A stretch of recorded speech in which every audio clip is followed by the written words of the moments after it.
ओम श्री गणेशाय नमः। तीसरा अध्याय प्रारंभ। अर्जुन ने पूछा, हे जनार्दन, यदि आपके तप से कर्म से बुद्धि श्रेष्ठ है तो केशव मुझे इस घोर कर्म में क्यों लगाते हो? मिले हुए वचनों से आप मेरी बुद्धि को भ्रम में डाल रहे हो। निश्चय करके मुझे बतलाइए जिससे मैं कल्याण को प्राप्त हूँ। श्री कृष्ण जी बोले, हे निष्पाप अर्जुन, मैं पहले समझा चुका हूँ कि इस लोक में दो प्रकार की निष्ठा कही है।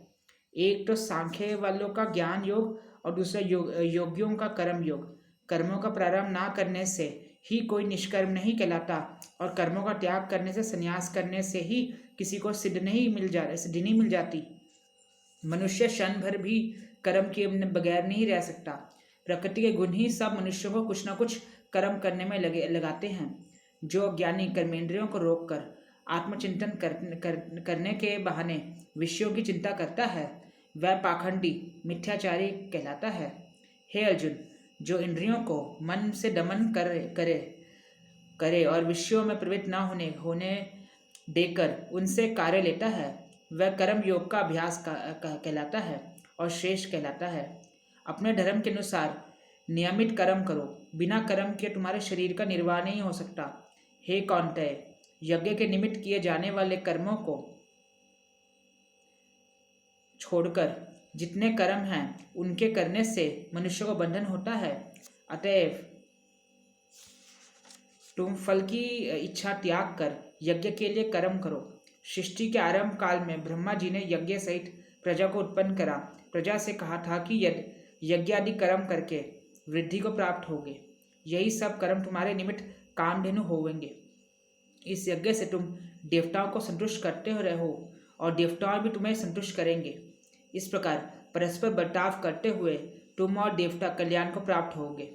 यज्ञ आदि कर्मों से प्रसन्न होकर देवता इच्छित सुख की सामग्रियाँ देंगे, परंतु उनके दिए हुए दान को जो बिना उनके भोग लगाए ग्रहण करता है वह चोर है।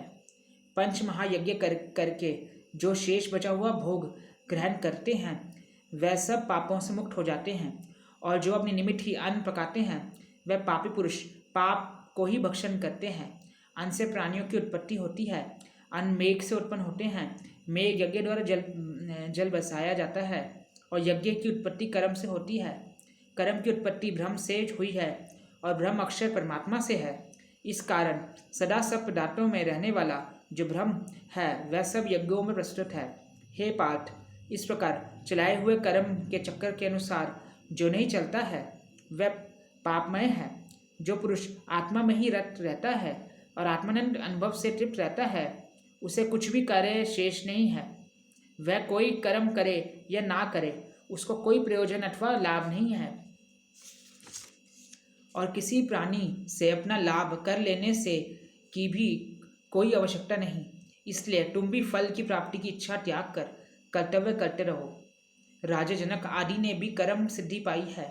इसी प्रकार तथा लोक संग्रहण को देखते हुए भी तुमको कर्म करना उचित है।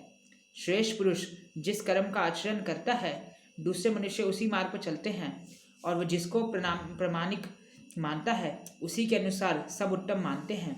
हे पार्थ, मुझको तीनों लोकों में कुछ भी कर्म शेष ना है रहा और ना कोई अप्राप्त वस्तु प्राप्त करनी है, फिर भी मैं कर्म करता ही रहता हूँ। यदि हम ही आलस्यमय होकर कर्मों को नहीं करेंगे तो मनुष्य हर प्रकार से हमारे ही पथ का अनुकरण करेंगे। जो मैं नहीं करूँगा तो सब लोग भी ना करने से नष्ट हो जाएंगे। इससे मैं ही वंश शंकरों को उत्पन्न करने का हेतु बनकर प्रजा को नष्ट करने वाला समझ जाऊंगा। जिस प्रकार अज्ञानी फल की इच्छा करके कर्म करता है वैसे ही फल की इच्छा ना करते हुए ज्ञानी को लोक शिक्षा की इच्छा करते हुए कर्म करना उचित है।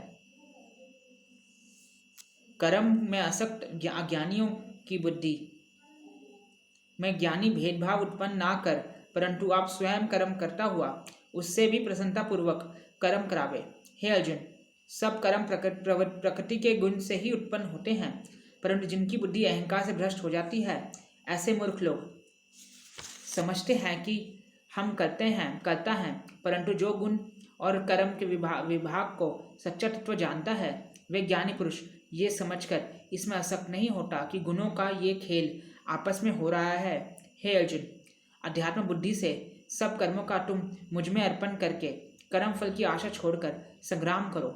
जो पुरुष श्रद्धापूर्वक मेरे वचनों पर दोष दृष्टि ना करके मेरे इस मत के अनुसार आचरण करते हैं, वह लोग कर्म बंधन में से निश्चय ही मुक्त हो जाते हैं। और जो अज्ञानी इस मत पर दोष दृष्टि करते हैं, इसको ग्रहण नहीं करते हैं, वे संपूर्ण ज्ञान से रहित हैं, उनको नष्ट हुआ जानो। अपना कठिन कर्म भी दूसरों के सहज धर्म से हितकर होता है। स्वधर्म में मरना भी कल्याणकारक है, परंतु अन्य धर्म भयानक हैं। अर्जुन बोले, हे श्री कृष्ण, पुरुष को पाप करने की इच्छा ना होते हुए भी कौन उसे पाप के मार्ग में प्रवृत्त करता है? श्री कृष्ण बोले, हे अर्जुन, रजोगुण से उत्पन्न होने वाला काम और क्रोध मनुष्य को पाप मार्ग में ले जाता है। इन्हें करके उत्पन्न इच्छा कभी तृप्त नहीं होती है।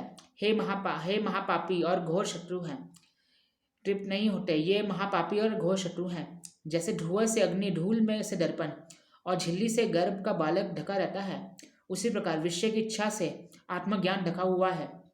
हे कुंती पुत्र, इस शत्रु काम को करके ज्ञानियों का ज्ञान आच्छादित हुआ है।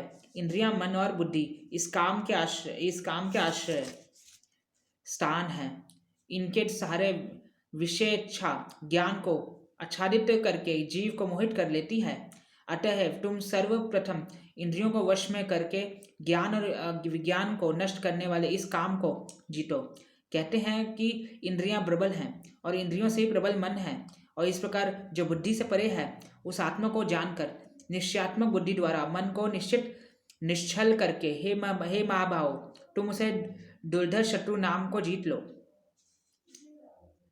तीसरे अध्याय का महात्मा। नारायण जी बोले, हे लक्ष्मी, एक शूद्र अकेला ही वन में रहता था। अनर्थों से उसने बहुत सा द्रव्य इकट्ठा किया। किसी कारण से वह द्रव्य जाता रहा। तब वह शूद्र बहुत चिंतित हो रहने लगा। किसी ने पूछा कि ऐसा कोई अनजान बताओ जिसे नेत्र में डालकर पृथ्वी का पदार्थ निकाल लो। तब किसी ने कहा, मांस मदिरा खाया पिया कर वह खोटा कर्म करने लगा। एक दिन धन की लालसा कर चोरी करने गया। रास्ते में चोरों ने उसे मार दिया। अनंतर उसने प्रेत की योनि पाई। उस प्रेत योनि में उसे बड़ा दुख हुआ। एक वृक्ष के वृक्ष पर रात दिन चिल्लाया करता कि ऐसा भी है जो मुझे इस अधम देह से छुड़वा के। कुछ समय बाद शूद्र की स्त्री ने पुत्र जन्मा। तब उसका पुत्र बड़ा हुआ तो एक दिन उसने अपनी माता से पूछा, मेरा पिता का क्या करता है और देहांत किस प्रकार हुआ?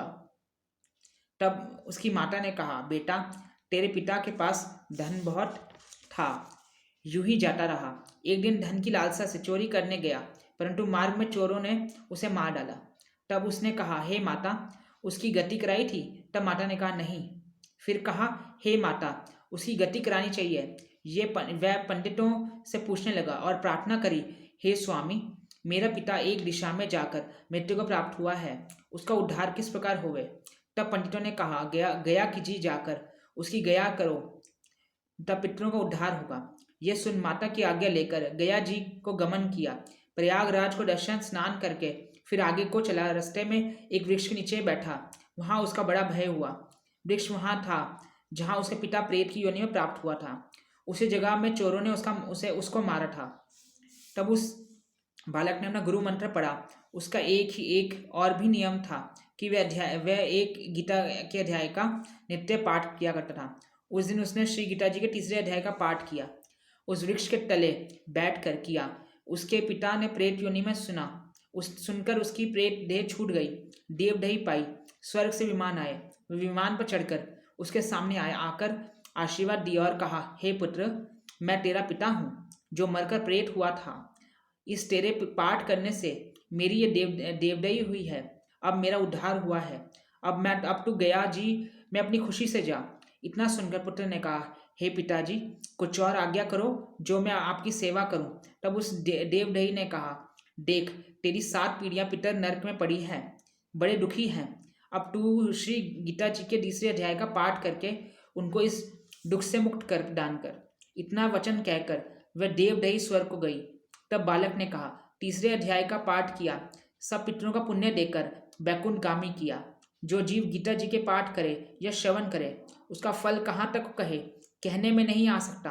तब नारायण जी ने कहा, हे लक्ष्मी, ये तीसरे अध्याय का जो फल है मैंने तेरे लिए कहा है तू सुन। जो तू सुना है, तूने सुना है।